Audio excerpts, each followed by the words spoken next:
Alright guys, so this is the third part of the Chapter 9 test prep number 2. Um, I think I might just keep 9.5 by itself since there's there's 4 questions from here, and I want to make sure that I'm keeping the videos at a relative pace or relative decent length. Okay, so 4 through 9 there will be one question of finding the least common multiple, and let's pick number. I know I did number 7 in the class for a bunch, so let's do let's do number 8. Right. So 5y squared minus 80.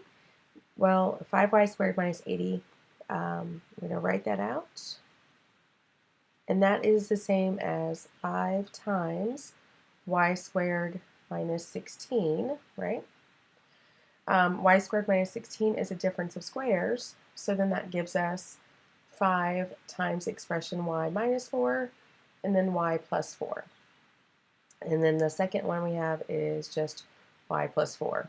So I'm going to just arrow that over, equals y plus 4. Okay, so now the least common multiple is going to be the largest power of any term that appears in either expression. Well, basically you want to make these two match just like we do when we're adding or subtracting. So this one has a y plus 4, this one has y plus 4, this one has y minus 4, this one does not, and this one has a 5, and this one does not. So your least common multiple would be 5 times the expression y minus 4 times y plus 4.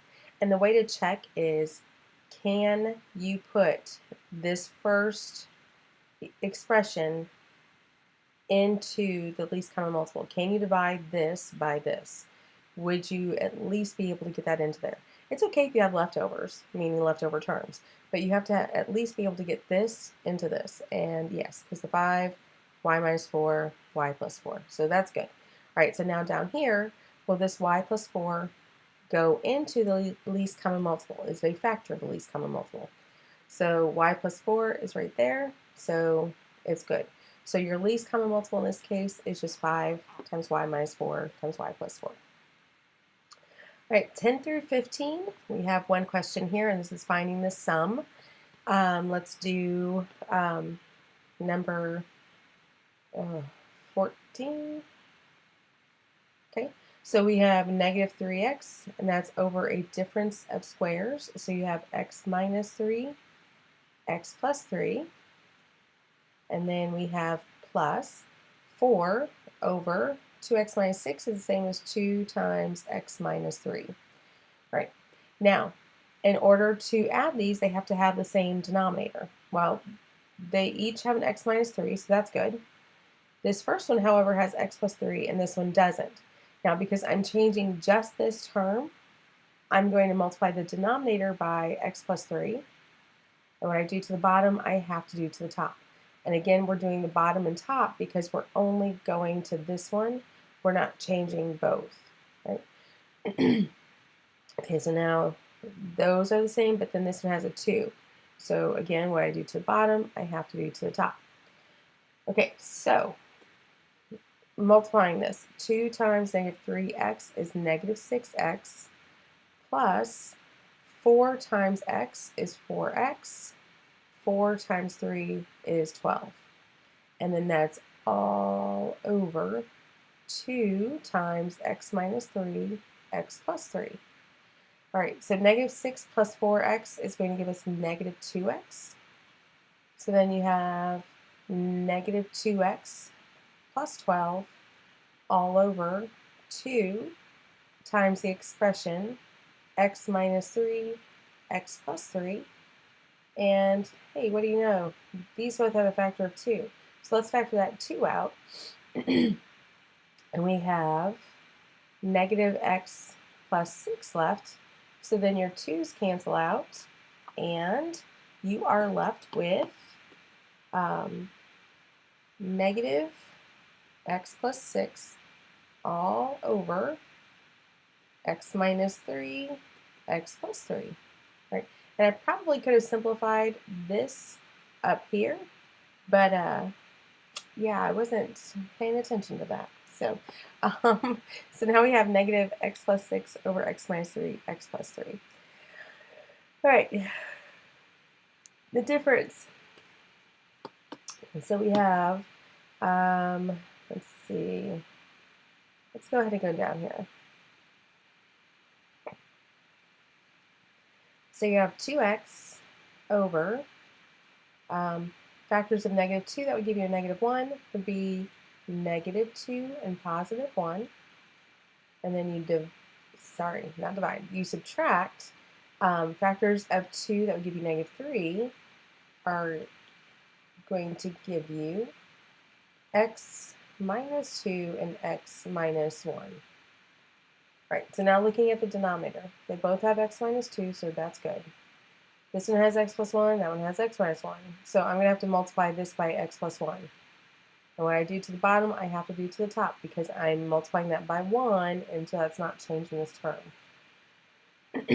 This one has x minus 1, this one doesn't, so I have to multiply this by x minus 1. Okay, so now we end up with x times 2x, which is 2x squared, minus 1 times 2x is 2x. And then you have basically negative 4x times x, which is going to be negative 4x squared. And then negative 4x times 1 is negative 4x. And then that's all over x minus 1, x minus 2, x plus 1. Right? So now 2x squared minus 4x squared is negative 2x squared. And then you have negative 2x minus 4x, which is going to give you that negative 6x. All right, so again, 2x squared minus 4x squared is negative 2x squared. Negative 2x minus 4x is negative 6x.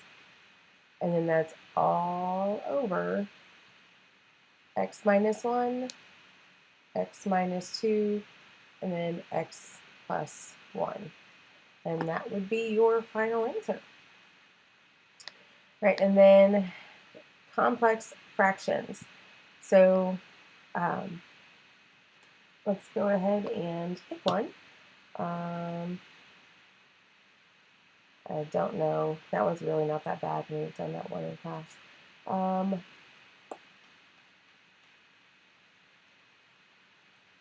Well,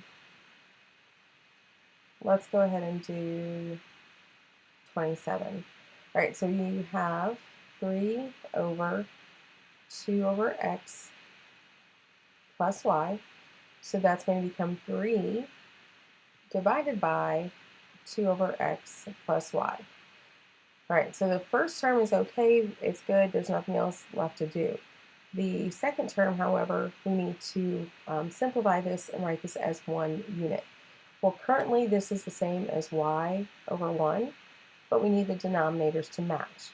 So this denominator also needs to be x in order to add these. So we need to multiply this by an x in the denominator, and what I do to the bottom, I have to do to the top.